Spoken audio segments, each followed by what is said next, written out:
দিলীপদা, এবার rapid fire শুরু করছি। আপনি বেছে নিন, নিরামিষ না আমিষ? আমিষ খেতাম, আমি ছেড়ে দিয়েছিলাম, কিন্তু মাছ খাই। ডাল ভাত না মাংস ভাত? না, মাংস তো 90 সাল থেকে ছেড়ে দিয়েছি।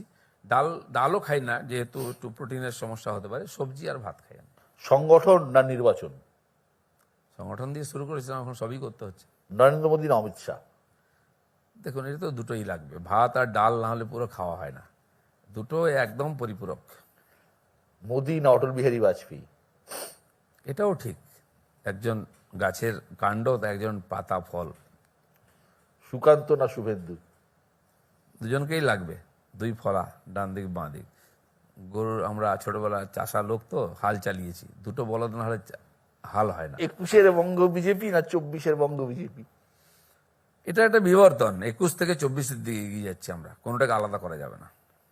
মেদিনীপুর না দুর্গাপুর?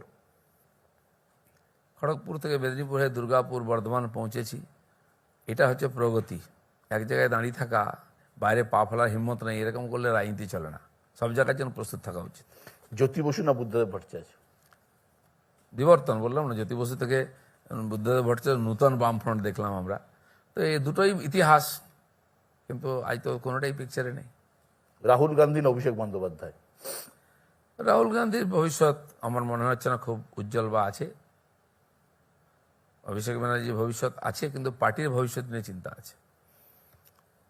আদি বিজেপি না অন্য দল থেকে আসা নেতা? দেখুন, নেতা যে স্বীকৃত সে তো সব জায়গায় নেতা, কিন্তু বিজেপি আদি বলতে গেলে আমরা আইডিওলজি কেন্দ্রিক মনে করি। সেজন্য আইডিওলজিও লাগবে, নেতাও লাগবে। আইডিওলজি ম্যানিফেস্টেশন নেতার মাধ্যমে পলিটিক্সে হয়।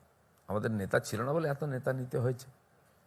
তো ভিত আর ওটা হচ্ছে তার কি বলে বিল্ডিং, দুটোই লাগবে।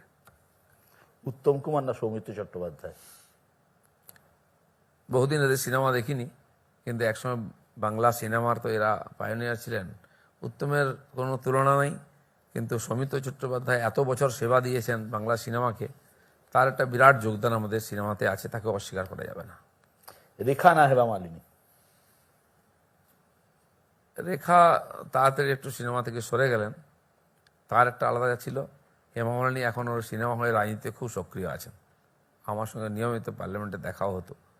আর এটাও ঠিক, অমিতাভ বচ্চনের দুদিকে দুজনকে ভালোই মানাতো, বহু হিট সিনেমা আপনি দিয়েছেন। খুব ডিপ্লোম্যাটিক উত্তর আমরা দিচ্ছেন দেখেছি ওই দিলীপ ঘোষের কাছ থেকে, এত ডিপ্লোম্যাটিক উত্তর। আমি কাউকে বাদ দিয়ে করি না তো, আমি সমন্বয়ে রাজনীতি করি।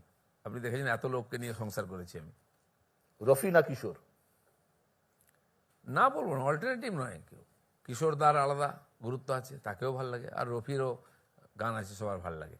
এখন কারো দুজনকেই ভাল লাগে, কাউকে কাউকে বেশি ভাল লাগে, কম ভাল লাগে, এই হতে পারে। সোলের গব্বর সিং না ঠাকুর? দুজন হওয়ার জন্যই 16টা জমেছিল, গব্বরও চাই আর ঠাকুরও চাই। ইস্ট বেঙ্গল না মোহনবাগান? দেখুন, আমি ওইভাবে ফুটবলটাকে দেখিনি, কিন্তু ওই দুজনের যে লড়াই আর ম্যাচ, তার যে একটা উন্মাদনা ছিল, এখন নাই সেটা।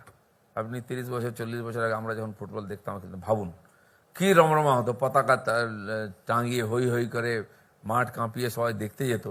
তো সেই উন্মাদনাটাই চলে গেছে। রাম না দুর্গা? রাম তো দুর্গার পুজো করে সাফল্য পেয়েছেন, তিনি দেবতার পর্যায়ে আছেন। রামকে আমরা রাজা মনে করি, আর রাম আমাদের প্রেরণা। মা দুর্গা তো সবসময় মনের মধ্যে আছেন। অভিমান না প্রতিশোধ?